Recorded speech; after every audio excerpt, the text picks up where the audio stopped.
Après, bien sûr, tu as des gens comme, on va dire, qui ont vraiment vu de la passion. Tu as un peu de tout, parce que je pourrais te citer Thomas Sankara, je pourrais te citer aussi, on va dire quoi, une bêtise, Kylian Mbappé, je pourrais te citer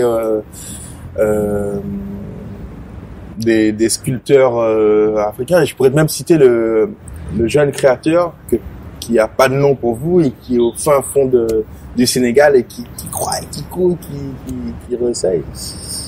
Après, je pense que les premières personnes qui t'inspirent quand même, je pense que c'est ma mère. Mère qui lâche jamais rien, mais qui va au bout des choses et qui est un exemple pour moi. Au fil des lectures, des rencontres, les artistes aussi qui m'inspirent. Il y en a tellement que me disait, si me ça dit ça, pas qu'à ça même, tout de mon inspire moi et voilà. Plus là. Et puis après, ce qui inspire aussi, bon, c'est dans le monde dans lequel il est, hein, donc dire que on a des grands noms de la culture africaine que bien sûr me suivent, et que il y a autant que me suivent Karl Lagerfeld, même si bon, paix à son âme. Tant me suivent les grandes marques que me suivra les petits couturiers, parce que voilà, là, tout à apprendre, tout à découvrir, et toujours en formation. Mais combien de temps on prend quand on lance ça, ouais, pour trouver votre rythme de croisière?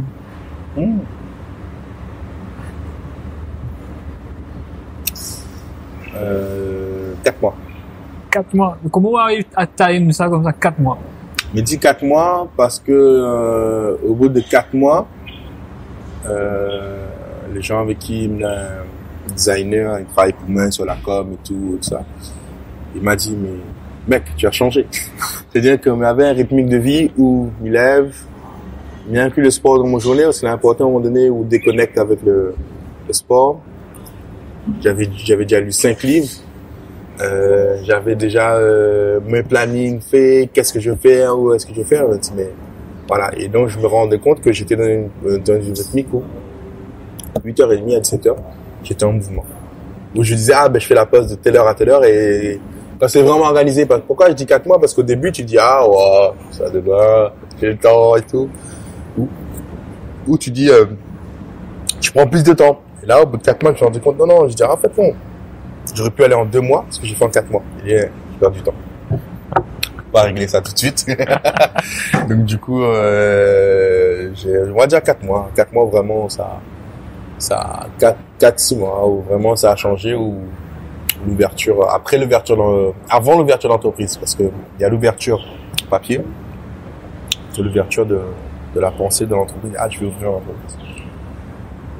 C'est facile pour un jeune aujourd'hui d'ouvrir une entreprise, d'ouvrir son activité, puisque les médias ont tendance à dire le contraire. Mais là, toi?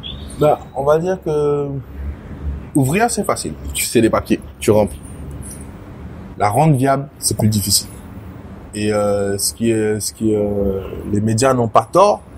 Si on prend en France, c'est aberrant, 6 mois pour obtenir un cabis. Et le cabis, des fois, c'est un papier que tu as besoin pour dans l'immédiat pour fonctionner. Voilà. Alors que dans d'autres pays, tu l'as en 24 heures, 48 heures.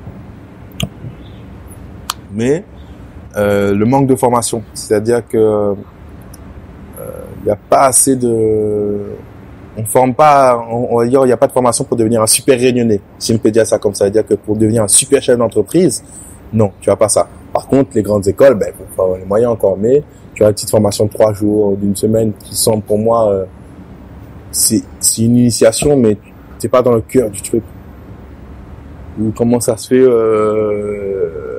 pourquoi m'y travaille beaucoup, m'y connaît pas pourquoi, mais nous pas en stage là-bas, et tu sais, comment il fonctionne vraiment ce business. Ou le bon grand groupe, que ce soit Carrefour, tout ça, pourquoi nous n'avons pas une formation en relation avec les chambres des commerces, ou c'est autre qu'un stage, ou dans ce cadre-là, mais vraiment on dit, on veut développer la jeunesse réunionnaise, mais vous les grands groupes qui vendez énormément chaque jour, ouvrez-nous vos portes à former d'autres grands groupes. Et là on rend compte que tant que les petits, ça va. Quand on veut essayer de faire quelque chose de grand, ce sera pas facile. Ce sera pas facile parce que on aura un soutien, certes, de la CCI, la région et tout, mais que va se limiter à cette compétence. Et que souvent, des fois, les interlocuteurs qu'on m'a rencontrés, ils ont une compétence, mais ils ont d'être multitâches. Du coup, ils ne peuvent pas être bons dans tous les domaines. Ils sont bons dans un domaine, mais ils ne peuvent pas être bons dans tous les domaines où il a besoin. C'est là où on trouve que les limité, que n'est pas facile parce que on a souvent des petits, même quand dans la loi, des petits alinéas où que ils se connaissent ça là, ils permettent des vidéos de paye telle ou telle taxe, ils permettent de paye pas plein de choses où ils permettent de fonctionner autrement, d'avoir. Voilà. C'est pas facile. Et s'il faut définir ou pas un principe de vie, est-ce qu'on serait capable de mettre les sur la table?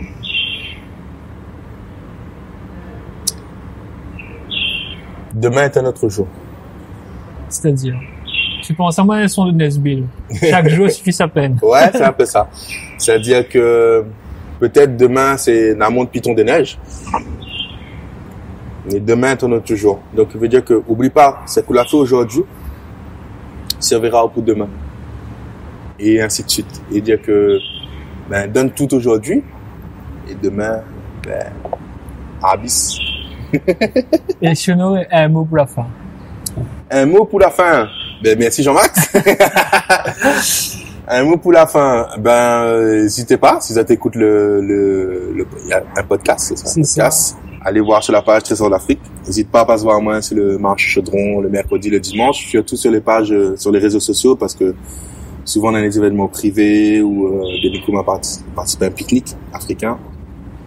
Allez voir les événements, à cliquer j'aime, à regarder un peu, à donner vos idées. Et le mot de la fin, on va dire un mot de Dieu. Si on peut dire le mot de la fin, on va dire que souvent les gens, quand ils entendent Trésor d'Afrique, ils pensent que le trésor est en Afrique. Et ce que je veux leur dire, c'est que quand je parle de Trésor d'Afrique, je parle surtout du trésor qui est en eux et qui est en lien avec la vie, qui est dire que je vois l'Afrique comme un berceau de l'humanité, on va dire comme une source de culture, de richesse incroyable que on n'a pas encore exploité. Et que voilà, que le trésor est en eux et c'est pas le trésor n'est pas que là-bas. C'est les deux qui feront un trésor, la rencontre des deux. Merci.